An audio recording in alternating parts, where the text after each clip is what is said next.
8th place now for Gordon Spice, and still making up ground in front there of Brown Muir's Rovers. And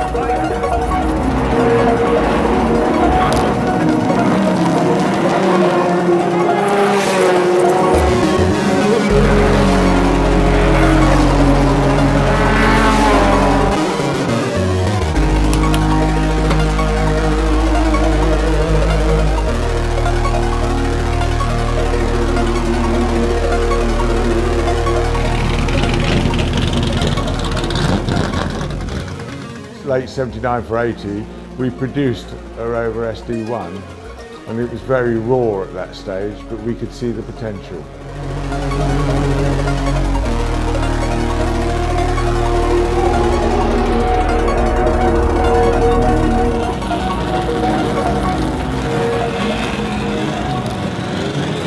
It's such a big change to jump out of the modern machinery back into the the classic race cars, but I really enjoy it. No data logging, no engineers telling you from the data that you've missed an apex by 6 inches. This is purely about driving. It's rear wheel drive, sliding about, and I've got to say it's the only race car I've ever driven with a brown velour interior still inside. So yeah, a real throwback to the 70s.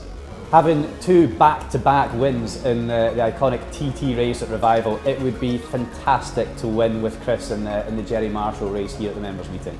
We just work really well together. We've got exactly the same shape of frame. We can sit in the seat. We don't have to change any seat belts, any seat adjustments, and with the help of the technicians, we can do a swift pit stop and off we go. The grid is full of superstars: Darren Turner, Nick Padmore, Emmanuel Pirro. There's 2 or 3 cars we need to be very mindful of, mainly Camaros, and the Bryant and Bryant Camaro being probably the #1 car we need to beat.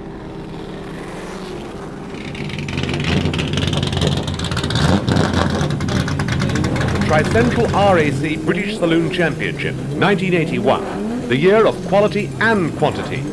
Dogs are supposed to be banned from circuits. The crowd have come to see a race, and they've come in their thousands.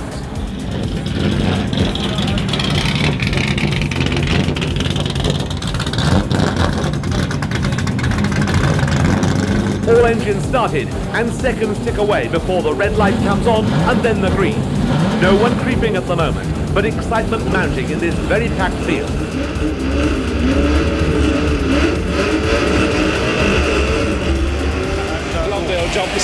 Graham Bryant's made a dreadful start in the Camaro. In fact, it may well have broken. Their cars moving either side of it. Ward already up to second, I think, with you, Bruce, so I think he'll probably be in the lead by the end of the lap.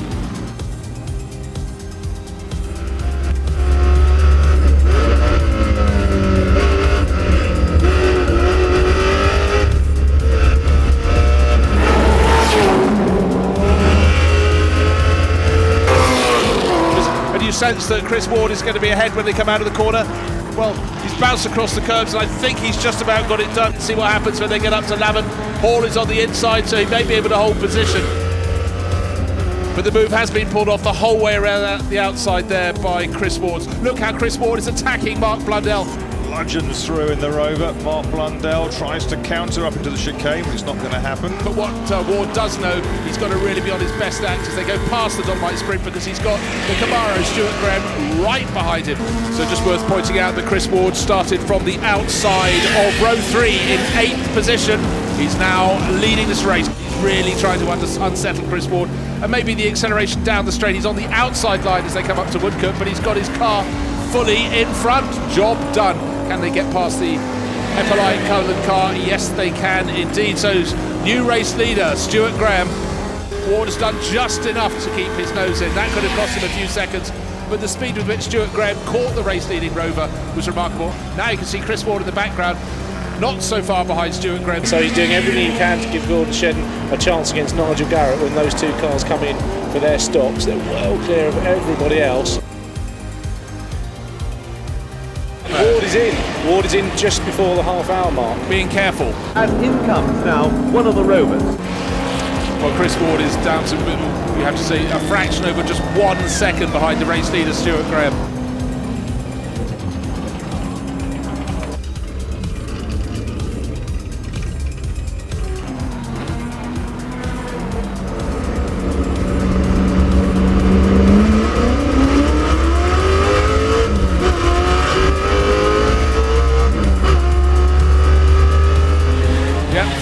They're now in the lead of the race. The Rover's gone through, and still the Camaro sitting in the pit lane. Shedden was on it from the absolute moment he left the pit lane, and the gap is going out and out. But even if they just back off by a second or so a lap, they're still sitting on a very, very sizable lead. Yes, well, Shedden was actually 3/10 quicker than Ollie Bryant on that lap. Mike Wilds has gone off in the Mazda. So there's the same driver we looked at not long ago with not a care in the world, and now rueful grimace from Chris Ward, because what was an enormous advantage is slightly less. Gordon Shedden, he knows he's sitting on a good lead, he knows he's got a lot of cars between he and the rest, but I tell you what, I bet he'd rather he was out there at full racing speed. Back underway with 8 minutes to go, so let's have a look. The gap at the line was 10 seconds between Gordon Shedden and Ollie Bryant. Ollie Bryant making great progress, but then again he has to make great progress. He's in second place if he's going to do anything at all about Gordon Shedden. It's been dramatic, race long, and in the closing stages it doesn't ease up one iota. The flag goes out.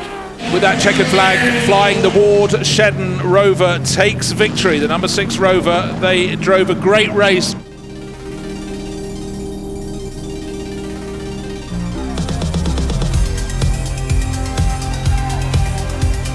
So a first heat win for Chris Ward and Gordon Shedden. Chris, well done. Thank you very much. A lot of effort from the boys to put in, so thank you very much to all the lads at JD Classics for giving us a great car again. Fantastic to get the win for for this SD1 and JD Classics. What were the lights like?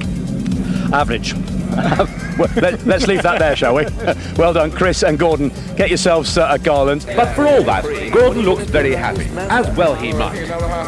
The cars go now down to Thruxton in Hampshire.